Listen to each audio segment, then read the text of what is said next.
Hello and welcome back to my channel. In today's video, I will show you how to use the Telehealth app. So let's get started. So here I can see the Telehealth app. So to use it, you have to just open it and select this what you are. Okay. So I'm a client. So here I will just skip it. So from here, you have to enter your video link. Okay.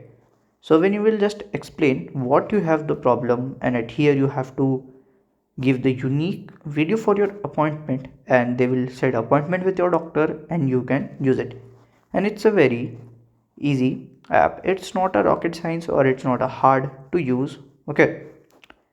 And you can use as well. Okay, just go use there and it will be fixed.